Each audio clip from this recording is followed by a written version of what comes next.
Ajmer smart city project में जनता के पैसों की गाड़ी कमाई को ठिकाने लगाने वाले अधिकारियों के खिलाफ आज अजमेर में यूथ कांग्रेस का जमकर गुस्सा फूटा। यूथ कांग्रेस के नेता जिला अध्यक्ष मोहित मल्होत्रा के नेतृत्व में पिछले 2.5 महीनों से शहर में विभिन्न चरणों में आंदोलन चला रहे हैं। आज यूथ कांग्रेस ने अजमेर जिला कलेक्ट्रेट पर धरना देकर भ्रष्ट अधिकारियों के खिलाफ कार्रवाई करने की मांग की है। ज्ञापन देने पहुंचे यूथ कांग्रेसियों ने पुलिस बैरिकेड पर चढ़कर जमकर नारेबाजी कर बैरिकेडिंग तोड़कर कलेक्ट्रेट में प्रवेश कर लिया और ज्ञापन देने जिला कलेक्टर के चैम्बर में जाने को लेकर पुलिस से भी जमकर धक्का मुक्की और बहस हो गई, जिससे कलेक्टर के चैम्बर के बाहर रखे गमले भी टूट गए। यूथ कांग्रेस के इस विरोध प्रदर्शन के जिला अध्यक्ष मोहित मल्होत्रा, पीसीसी सदस्य सुनील लारा, पार्षद नौरत गुजर, सागर मीणा सहित सैकड़ों यूथ कांग्रेस के कार्यकर्ता मौजूद रहे। युवा कांग्रेस पिछले 1.5 महीने से, हमको लगभग 50 दिन हो चुके हैं, 1.5 महीने से युवा कांग्रेस सड़कों पे काम कर रही है, सड़कों पे धरने दे रही है, प्रदर्शन दे रही है। हमने 7 वंडर पे धरना दिया, हमने संभागीय आयुक्त को, कमिश्नर को ज्ञापन सौंपा, हस्ताक्षर अभियान कराया, जागरूकता अभियान कराया, अजमेर के सभी वार्डों के अंदर करके जागरूकता अभियान बना के आमजन से मिले।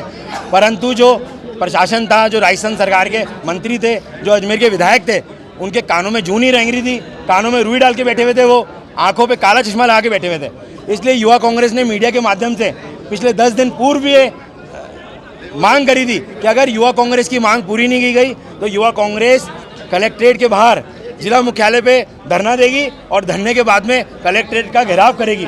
तो युवा कांग्रेस ने जो संदेश दिया था कि कलेक्ट्रेट घेराव करेगी, उस पर युवा कांग्रेस ने आज अमल करा, कलेक्ट्रेट का घेराव करा।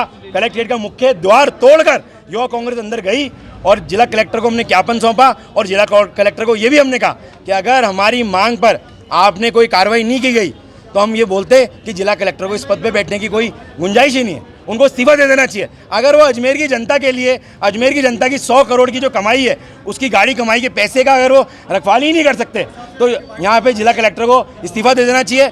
यही युवा कांग्रेस की मांग है। अगर आगे जो हमारी रणनीति बनेगी, अगर हमारी मांग पूरी नहीं होती है तो यूथ कांग्रेस सड़कों पे उतरेगी, यूथ कांग्रेस भूख हड़ताल पे बैठेगी, जिसकी समझ जिम्मेदारी अजमेर जिला प्रशासन की होगी और राजस्थान सरकार की होगी।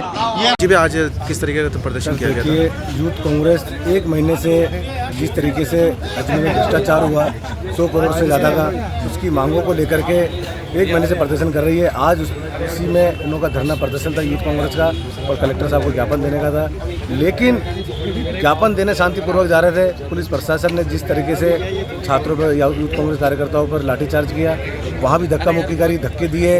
ये बहुत कड़ी निंदा करता हूँ मैं शब्दों में, क्योंकि इससे कहीं ना कहीं ये लगता है कि अधिकारी लोग उन अधिकारियों को बचाना चाहते हैं जो भ्रष्टाचार में लिप्त है। लेकिन कलेक्टर साहब को हम आज ये कह कर के आए कि कलेक्टर साहब, अगर आपने 5 दिन के अंदर अपना स्टेटमेंट जारी नहीं किया, इस जो घटनाक्रम जो हो रहा है उसमें अगर आपका स्टेटमेंट जारी नहीं हुआ तो यूथ कांग्रेस के कार्यकर्ता भूख हड़ताल पर बैठेंगे, आमरण अनशन पर बैठेंगे, जिसकी समझ जिम्मेदारी अगर किसी भी यूथ कांग्रेस कार्यकर्ता के साथ में कोई घटना घटित होती है उसकी समझ जिम्मेदारी जिला प्रशासन की। Doctor Sunil Lara, PCC secretary.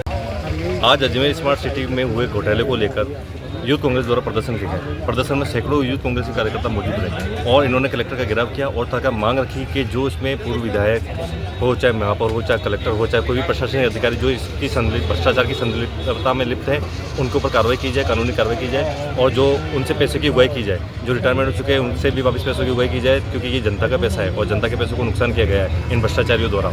तो हमारी यही मांग रही है कि हमने कलेक्टर साहब को घेराव करके ज्ञापन दिया है कि जल्द से जल्द इनके खिलाफ कानूनी कार्रवाई की जाए। भगवान सिंह चौहान और छात्र अध्यक्ष अजमेर विश्वविद्यालय। किस तरीके का आज धरना प्रदर्शन? पिछले 1 महीने से युवा कांग्रेस फूड कोड और 7 वंडर के तोड़ने को लेकर जिस तरीके से आम जन में आक्रोश है, उसको लेकर प्रदर्शन किया है। आज अजमेर कलेक्ट्रेट पर कलेक्टर साहब को ज्ञापन दिया है कि जो भी इस भ्रष्ट काम में लिप्त अधिकारी है उनकी सैलरी या फिर उनकी प्रॉपर्टी को नीलाम करके ये राशि वसूल किया जाए, क्योंकि 100 करोड़ की लागत से फूड कोड और 7 वंडर बना है। जिस तरीके से इसके तोड़ने के आदेश आए, जिस टाइम ये बन रहा था उस टाइम ये अधिकारी भ्रष्टाचार में लिप्त है, आनंद फानन में इसको बनाने का आदेश दिया है। इसके साथ ही सुप्रीम कोर्ट ने तोड़ने का आदेश दिया है। तो यूथ कांग्रेस की मांग है कि इनके सैलरी या फिर इनकी प्रॉपर्टी से ये राशि वसूल की जाए। धन्यवाद। हनीश मारोटिया, पूर्व छात्र संघ अध्यक्ष, राजकीय महाविद्यालय अजमेर। हमारी मांगे है कि जो अधिकारी हैं उनके नाम सामने उजागर हो और उन पर कड़ी से कड़ी कार्रवाई की जाए और ये जो अजमेर की जनता का पैसा है ये उन्हें वापस दिया जाए, या अपनी तनख्वाह से दिया जाए या वो कैसे भी दिया, अजमेर की जनता का पैसा उन्हें वापस दिया क्या जाए। यूथ कांग्रेस आगे भी प्रदर्शन करेगी? जी बिल्कुल, अगर आज ये इस पर कड़ी कार्रवाई नहीं होती है तो हम आगे भी प्रदर्शन करते रहेंगे। आपका नाम? दिपाशा कीजिए, शक्ति सुभाष को